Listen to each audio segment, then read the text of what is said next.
Hi, I'm Christy and welcome back to my channel. In today's video, I'm here with my Kindle Unlimited TBR.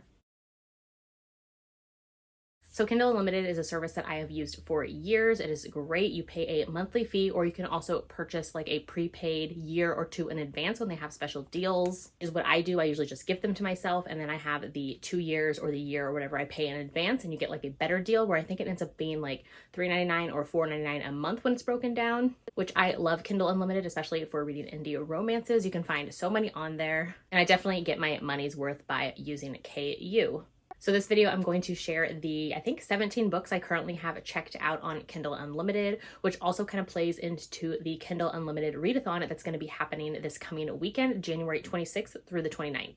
So a bunch of friends are doing this readathon, which, let me see, the hosts are Tiffany from Neverland Pixie or Tiff Talks Pages on YouTube, Jess from Honest Fiction Club, Melissa from Book Bar, Crystal from Crystal's Bookish Life, Cheyenne from That Tall Book Girl, and Sam from Sam Reads a Little. I know they have a ton of prompts and a bingo board as well, which will be super fun, just like a weekend full of Kindle Unlimited reading. So I definitely don't plan on getting to all 17 of these over the weekend, but I am going to pick from these that I currently have checked out on KU. First up, I have an indie historical romance, which is Get Thee Off My Lawn by Daria Vernon. I have read a book from this author before. She is a friend on Instagram, and so I'm super excited for this one. I think the cover is hilarious. It is a historical romance rom-com. All I know about this one is it is a hookup that leads to more. The heroine goes over to get her swan off of the hero's lawn, and then it goes from there. This one was just released in December of 2022, and so this meets a couple of the prompts for the read-along, so one of which is the under 250 pages. It is a novella, a book that I didn't get to last year because I meant to read it in December when it dropped, so I'm going to count that. And of course, a favorite genre as well, which is historical romance. Another one I want to get to is I've Walked Where You've Been by Maria Vivancos. This one I got recently from Samantha from Books with Samantha. We were on a live chat together, and she mentioned that this is a new favorite of hers. So this one is a novella. I know it is soulmates. It is childhood friends to enemies to lovers, I want to say. This one meets a couple prompts as well. So this is the under 250 pages since it is a novella. This is a new to me author. This also meets the prompt for a friend recommendation as well as LGBTQ plus rep.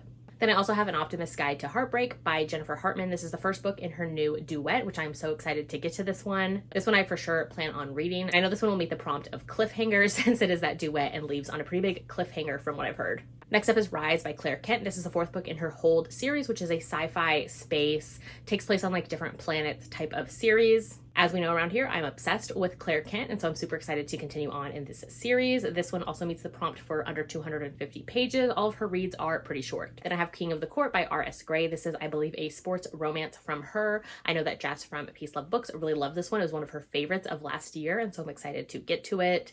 So this one would meet the prompt for a friend recommendation. Then I have The Orc from the Office by Kate Pryor. This is a monster romance with that workplace office romance situation as well. So this one meets a couple prompts as well. So this is a new to me author. It's also under 250 pages, and it's a book that I didn't get to last year. It was on my TBR, I think for maybe October or November. Next up, I have Nikki the Driver from Kate C. Wells. This one I have only read one book from this author in the past, which was the first book in the series, which I think was the Run Posey Run.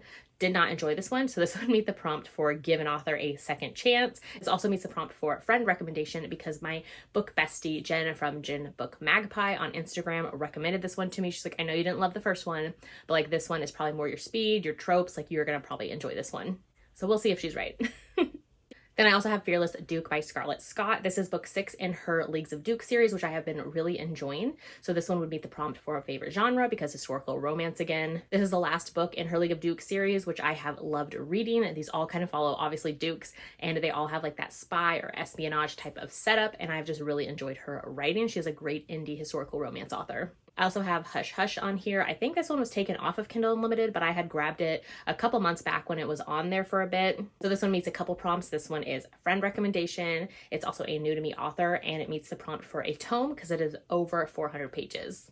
I also have Gravity by Sarah Kate. This is the first book in, I believe, her Wild Boys series. This one does meet a prompt of one I was meant to get to last year and didn't get to it. It's also been in my library the longest as well. Those first picks are the ones that I plan to grab from or choose from for the readathon happening. The rest of these I have checked out on Kindle Unlimited as well right now, but I don't plan to get to them for the KU readathon. First up, I have The Choice by Ashley Jade. This is the first book in her new duet. The second book is going to be The Consequence, and this duet follows a couple that we had met in The Words, which was a book from her that I read last year and really enjoyed.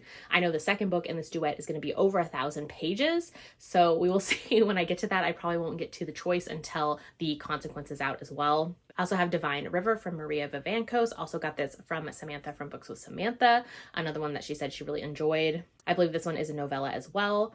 I also have The Serpent and the Wings of Night. This is a fantasy romance. I'm planning to read a bunch of fantasy romances in February, so I'll probably save that for then. I've heard great things about this one. I think all of my friends have loved it, so I'm super excited. I also have Revive Me from J.L. Seegers. This is the first book that's going to be a trilogy following the same couple, so I don't know when I want to get to this one, if I'm going to want to binge all 3 back to back, which these were characters that we met in Restore Me, which was one of my favorite reads of last year. I also have The Company of Fiends by Catherine Moon. This is the second book in her Tempting Monsters series. I've had this checked out since it came out in I think May or June of last year. I have started it a couple times and just couldn't really get into it. I think I'm about the quarter way mark, like 25% in.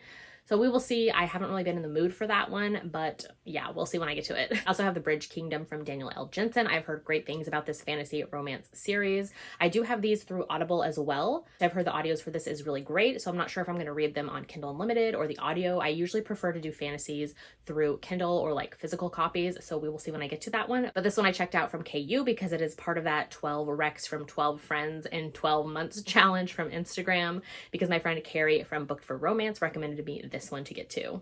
Then I also have Someday by Emma Scott. This one I also downloaded on KU because it is part of that same 12 Recs challenge. This one I grabbed because Lizelle from Lizelle Loves Books recommended it to me, and I'm excited to get to it. This one I know is an MM contemporary romance, and it follows characters that we also saw in Between Hello and Goodbye from Emma Scott, which I read last year, was one of my favorite reads, and so Lizelle recommended me this one to get to. So those are all the reads I currently have checked out from Kindle Unlimited. Let me know if you use KU as well, and maybe what some of the books on your KU library look like. Or if you're going to be participating in this readathon, let me know as well. I can't wait to have a weekend full of just Kindle Unlimited reading. I have tagged all the hosts in the description of this video as well, which on Instagram, they have all shared all the prompts and the bingo boards as well, so you can fill up your own. I think I'm going to try to do a reading vlog, kind of reading Kindle Unlimited books for the weekend, so we'll see how that goes.